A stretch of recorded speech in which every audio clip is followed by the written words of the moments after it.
উপস্থিত সকল গৌর অনুরাগী কৃষ্ণ অনুরাগী গৌর ভক্তবৃন্দের চরণে জানাই কোটি কোটি ধন্যবাদ। আমার যত শিক্ষা গুরু দীক্ষা গুরু মাতা পিতার চরণে জানাই শত সহস্র কোটি ধন্যবাদ।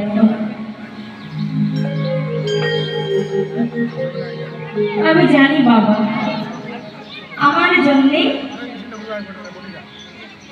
আপনাদের অনেক হয়তো মূল্যবান সময় নষ্ট হয়েছে। আমি সবার কাছে ক্ষমা প্রার্থী। কি করব, সেই কালকে থেকে আপনাদের এখানে আসার জন্য প্রস্তুতি নিচ্ছিলাম, কিন্তু দেখুন সঠিক সময় মতো আসতে পারেন। নিজের ঘরের সন্তান মনে করে একটু ক্ষমা করে দেবেন।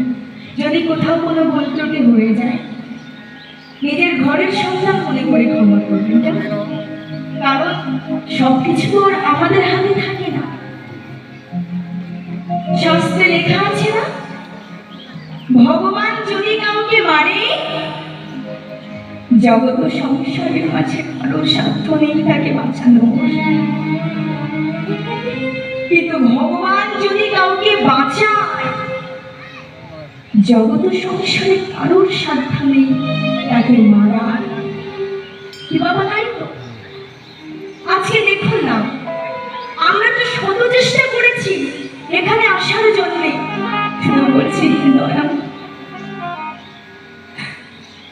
আমার জন্য যারা অপেক্ষা করছে তুমি দয়া করে তাদের কাছে আমার ঠাঁই দিও।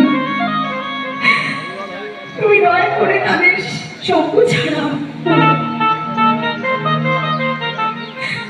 অনেক কষ্ট হয়েছে আসতে, মিথ্যা কথা বলবো না,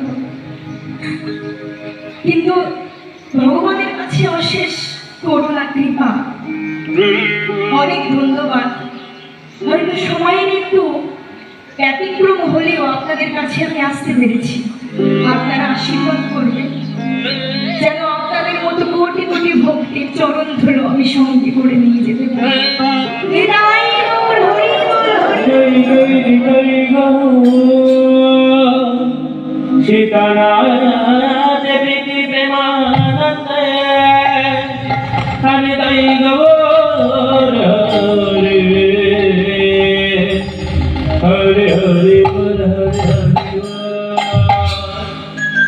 এই যে ভগবান জগতে যদি কাউকে মারে কারোর সাধ্য নেই বাঁচানোর, ঠিক ভগবান যদি কাউকে বাঁচায় কারোর সাধ্য নেই তাকে মারা।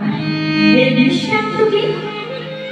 কথাটা যে আমি বললাম এর দৃষ্টান্ত কি আছে বাবা? যেটা রয়েছে রামায়ণ।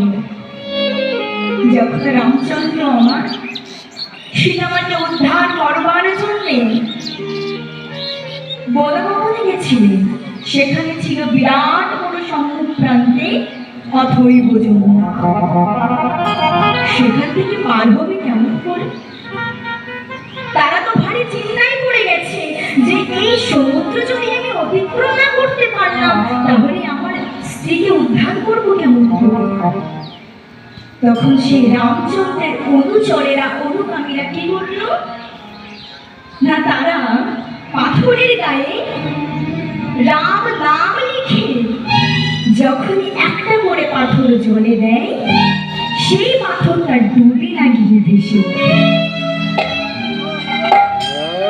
যখন রামচন্দ্র এটা দেখলো বলছে কি করে হয়, এত বড় বড় ভারী ভারী পাথর না ডুবে গিয়ে ভেসে উঠছে, এটা আমাকে পরীক্ষা করতে হবে। কিন্তু আমি তো আর সবার সামনে পরীক্ষা করতে পারবো না, কারণ সবাই যে আমাকে দয়াময় প্রভু বলে জানে। এর ব্যাপারটা কি আমাকে খুঁজে বার করতে হবে। তখন রামচন্দ্র গভীর অন্ধকারে চাদর মুড়ি দিয়ে গিয়েছে সমুদ্রের পাশে, গিয়ে একটা করে পাথর নেয় আর যেই জলে ফেলে সঙ্গে সঙ্গে পাথরটা না ভেসে গিয়ে ডুবে যাচ্ছে। যখন একটা দিন ভাসছে না, আরো একটা পাথর ছুঁড়ে মারল, সেটাও না ভেসে গিয়ে ডুবে যাচ্ছে। তখন রাগ